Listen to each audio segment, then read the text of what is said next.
स्वामी दिव्यानंद जी महाराज ने आज Ranchi press club में एक प्रेस वार्ता का आयोजन किया, जिसमें उन्होंने सरकार से 5 सवाल पूछे। उन्होंने कहा कि झारखंड की जनता व्यथित है, चाहे वो उत्पाद सिपाही दौड़ हो, चाहे पलायन का विषय हो, चाहे सुरक्षा का विषय हो, सभी मुद्दों को लेकर सरकार को चिंता करनी चाहिए आम लोगों की, क्योंकि अब उनके परीक्षा देने का समय आ चुका है। सरकार के 5 साल पूरे होने वाले और जल्द ही झारखंड में चुनाव होगा।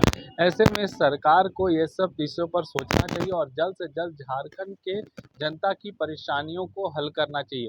मौके पर क्या कुछ उन्होंने कहा, आइए आपको सुनाते हैं। संभवतः किन्हीं की पत्नी भी हो, सभी एक मन में ललक लेके गए थे, मेरा लाल जा रहा है, सिपाही बनकर आएगा, और उसकी लाश वहां से वापस आती है। ये कितना दर्दनाक और कितना दुखमय है।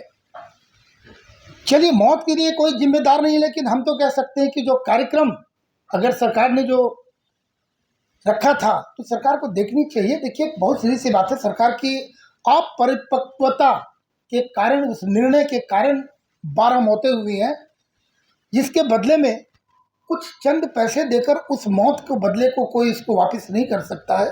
किसी के घर के जो चिराग बुझ गया उसके फिर से उसे नहीं कर सकता है। चिंताजनक बात है। छोटी सी बात है कि फिजिकल टेस्ट किस स्थिति में लेनी चाहिए, मानव का शरीर कैसा है, वो रात भर थक के आया है, जग के आया है, सुबह हो सकता है कि वो अच्छे ढंग से फ्रेश भी नहीं हो पाया हो, उसके बाद उसको 10 किलोमीटर दौड़ने बोला जाता है, हो सकता है उसके पेट में एक दाना नहीं है, कल रात को भी वो भोजन नहीं किया था। कई प्रकार की बातें हैं। हम कैसा वातावरण दे रहे हैं, कैसा किस जलवायु में रांची की जो क्लाइमेट है वो कैसा है, वो हमारे अनुकूल है कि नहीं, इन सारी बातों को ध्यान में न रखते हुए सरकार की तरफ से किया गया जो 12 मौतें हुई। और आज कहना दोबारा इसलिए आवश्यक है कि आज से आप लोगों को ज़्यादा ज्ञात होगा, आपके माध्यम से मैंने जाना है कि आज से पुनः बहाली की प्रक्रिया प्रारंभ हुई है। तो ये सरकार से मेरा ये निवेदन आग्रह होगा कि दोबारा फिर ऐसी गलती ना हो।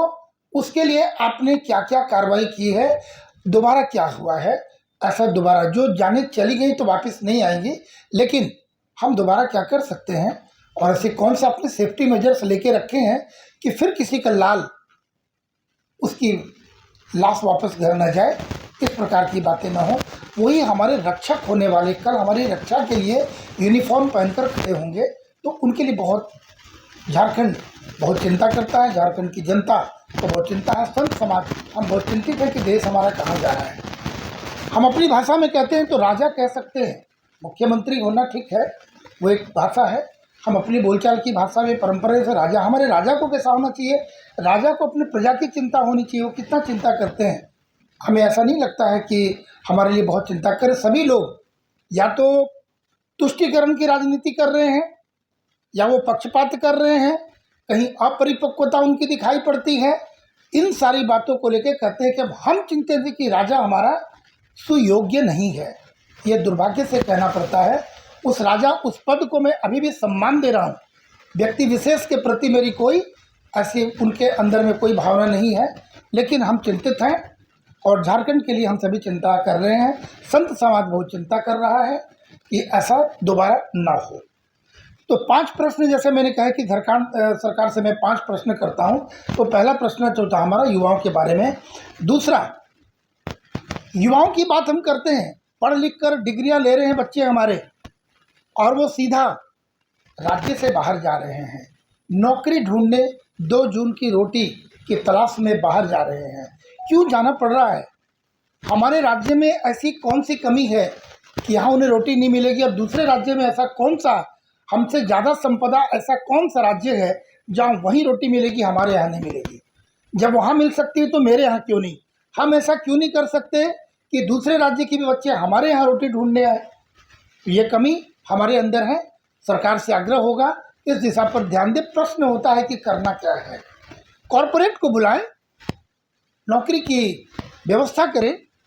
हम तो कहते हैं हम इतने संपन्न हैं कि दूसरे राज्य भी के लोग भी आएंगे और मेरे यहाँ वो प्राप्त कर सकते हैं नौकरी।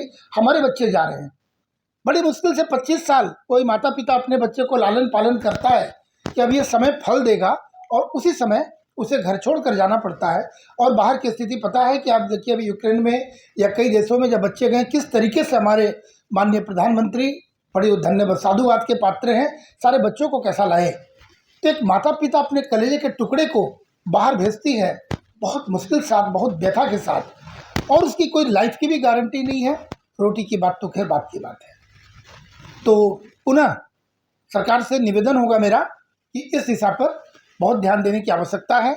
प्रश्न नंबर 3 होता है रोहिंग्या मुसलमान।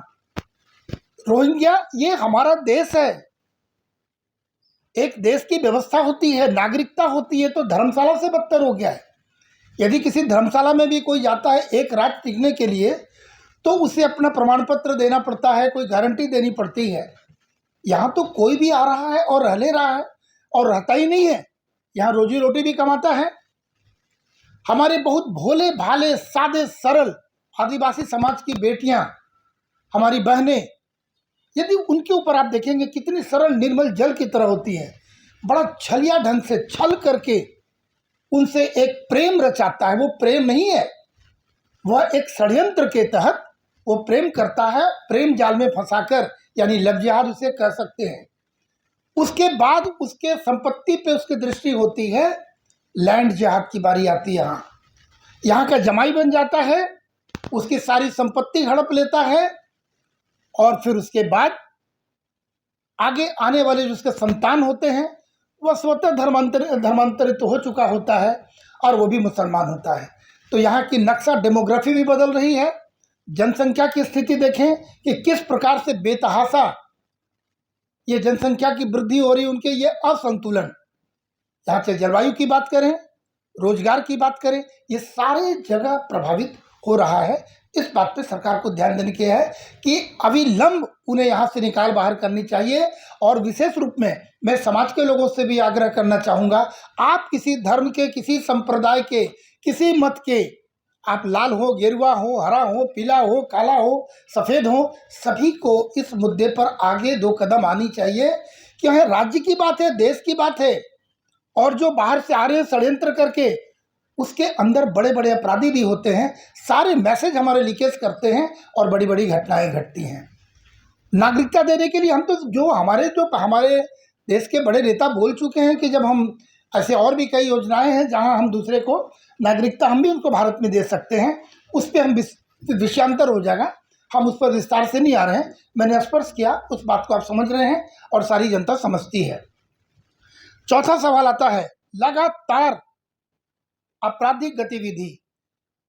कोई भी व्यक्ति अपने घर में सुरक्षित नहीं। हमारी बहनें जब जाती हैं बच्चों को स्कूल से वापस लाने के लिए, बस स्टॉपेज से घर के पहुंचने के बीच में उसकी चैन स्नैचिंग होती है। अभी कुछ जेवर व्यवसायियों को देखे होंगे, लगातार एक नहीं कई 1 to 1 लगातार कई घटनाएं घटी, लूट की, डकैती की, जाने भी जा रही हैं। तो लोग सुरक्षित अपने घर पे नहीं है, बाजार पे नहीं है, कहीं नहीं है। सरकार क्या कर रही है? फिर वही बोलूंगा, तुष्टीकरण की राजनीति और अपनी स्वार्थ सिद्धि, अपने परिवार को आगे बढ़ाने में लगे हैं। एक एक करके लोग आते जाओ। ये तो भाई फैमिली बिजनेस है, गद्दी में बैठ जाओ। ये तो राजपाट का बिल्कुल मजाक उड़ा दिया है। जो जनता अब सहन नहीं कर पा रही है, लगता है पानी हमारे नाक के ऊपर आ रहा है। संत समाज चिंतित है। हम संत समाज आगे बढ़ के आते हैं। हम चाहते हैं कि जब जनता की आवाज़ है तो जनता की तरफ से आवाज़ बनकर हम संत समाज, सभी हमारे पूजनीय संत हमारे साथ भी हैं। हम इनकी प्रेरणा से, इनके आशीर्वाद से, इनकी शुभकामना से आगे बढ़े। हम सभी मिलकर ये काम करना चाहता हूँ। और 5वें पॉइंट में फिर मैं पुनः उसी बात को लगभग दोहराऊंगा कि सरकार यानी राजा को निष्पक्ष होना चाहिए, निष्ठावान होना चाहिए और उनका जीवन अपने देश के लिए, अपने राज्य के लिए, अपनी जनता नागरिक की सुरक्षा और उनकी संपन्नता कैसे हो, इसके लिए उन्हें चिंतित रहना चाहिए। और वैसे ही आचरण, उनका व्यवहार हो कि सभी जनता यहाँ हो। और अगर अपनी भाषा में हम कहें तो एक गुड गवर्नेंस का दृष्टांत प्रस्तुत करने का बहुत अच्छा समय है। और नहीं तो 2-3 महीने के अंदर में जनता उनकी अच्छी क्लास लेगी। रिपोर्ट कार्ड आने वाला है, एग्जामिनेशन आने वाला है, उनको फिर अपना पता चलेगा। जनता तैयार बैठी है, जो त्रस्त जनता झारखंड की है वो बैठी है, तैयार हैं। फिर उनके बाद सरकार का अपना फैसला होगा कि फिर वो क्या करते हैं।